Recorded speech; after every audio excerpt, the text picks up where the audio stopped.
गायत्री के द्वादश योग के अंतर्गत 12वां और अंतिम योग है ग्रंथ योग।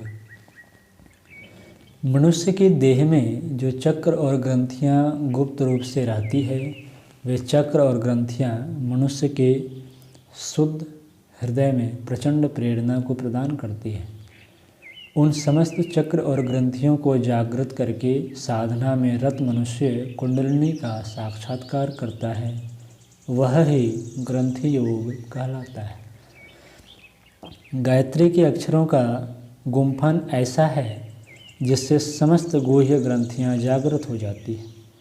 जागृत हुई ये सूक्ष्म ग्रंथियां साधक के मन में निस्संदेह शीघ्र ही दिव्य शक्तियों को पैदा कर देता है।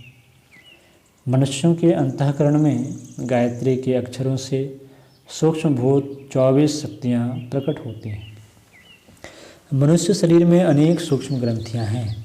इन ग्रंथियों में 6 प्रधान ग्रंथियों 6 प्रधान चक्रों का वर्णन कुंडलिनी योग में हो चुका है। उनके अतिरिक्त और भी अनेक महत्वपूर्ण ग्रंथियाँ हैं जिनका जागरण होने से ऐसी शक्तियों की प्राप्ति होती है जो जीवन उन्नति के लिए बहुत ही उपयोगी है। गायत्री मंत्र का अंतिम पद प्रचोदयात् इन ग्रंथियों को प्रेरणा देने के लिए है। यह प्रकट है कि प्रत्येक अक्षर का कोई उद्गम स्थान होता है और उसके उच्चारण से हमारे किसी आंतरिक भाग के ऊपर विशेष रूप से दबाव पड़ता है। जिन्होंने संस्कृत का व्याकरण पढ़ा है उन्हें पता है कि किस शब्द का उच्चारण मुख के किस भाग से होता है। अ, क, ख, ग, घ, ह और विसर्गों का उच्चारण कंठ से, ई, च, छ, ज, झ, य, श का उच्चारण तालु से, रि, ट, ठ, ड, ढ, र, स का उच्चारण मूर्धा से, रे, त, थ, द, ध, ल, स का उच्चारण दांतों से, उ, प, फ, ब, भ, म का होंठों से, य, म, ण, न, ण का नाक से, ए, ऐ का कंठ तालु से, ओ, औ का कंठ होठ से, व का दंत होठ से उच्चारण होता है। यह तो हुई शब्दों की स्थूल ध्वनि जो मुख के अंतर्गत विविध अंगों से होती है। जिन स्थानों से इन शब्दों का मूल उद्गम है वे स्थान भिन्न है। शरीर के अंतर्गत विविध स्थानों के स्नायु समूह तथा नाड़ी तंतुओं का जब स्फुरण होता है तब उस शब्द का पूर्व रूप बनता है जो मुख में जाकर उसके किसी विशेष भाग से प्रस्फुटित होता है। व्यंजनों के साथ स्वरों का सम्मिलन होने से शब्द का मूल उद्गम स्थान भी बदल जाता है। हमारे शरीर में 24 ग्रंथियां हैं जिनके नाम, स्थान, फल, वर्ण आदि का परिचय दिया गया है। गायत्री के 24 अक्षर इसी प्रकार के हैं जिनका उद्गम स्थान इन 24 ग्रंथियों पर है। जब हम गायत्री मंत्र का उच्चारण करते हैं तो क्रमशः इन सभी ग्रंथियों पर आघात पहुंचता है और वे धीरे धीरे सुप्त अवस्था का परित्याग करके जागृति की ओर चलती है।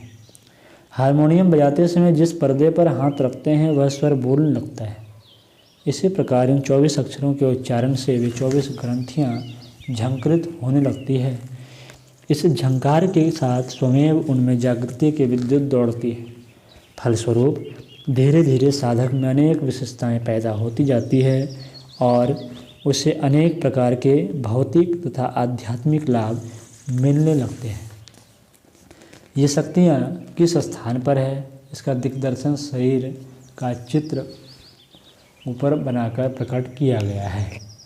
इन स्थानों पर जो ग्रंथियाँ, उनके नाम, वर्ण, शक्ति, देवता और गुण ऊपर बताए जा चुके हैं। जैसे गायत्री मंत्र का प्रथम अक्षर तत् है। इसका स्थान दोनों भवों के मध्य भ्रिकुटी में एक अत्यंत सूक्ष्म ग्रंथि होती है जिसका रंग पीले चंपा के पुष्प जैसा होता है। उसमें जो शक्ति निवास करती है उसे योग की भाषा में तापिनी कहते हैं। यह अग्नि के देव तत्व का आधिपत्य है। यह ग्रंथि जैसे जैसे जागृत होती जाती है, सफलताएं प्राप्त करने का गुण बढ़ता जाता है। इसी प्रकार उपर्युक्त शरीर चित्र और वर्ण चक्र के आधार पर 24 अक्षरों की जानकारी प्राप्त की जा सकती है। गायत्री के 24 अक्षर अपने अपने स्थान पर अवस्थित उन शक्तियों को जगाते हैं जिनके फलस्वरूप विविध प्रकार के लाभ होते हैं। इतने महान लाभ के लिए कोई पृथक क्रिया नहीं करनी पड़ती। केवल गायत्री के शब्दोच्चारण से स्वमेव ग्रंथि जागरण होता चलता है और साधक से अपने आप ग्रंथि योग की साधना होती चलती है।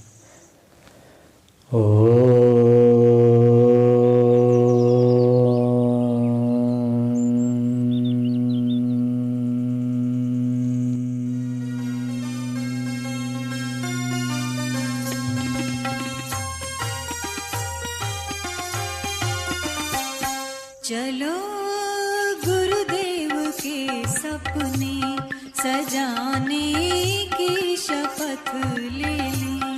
चलो गुरुदेव के सपने सजाने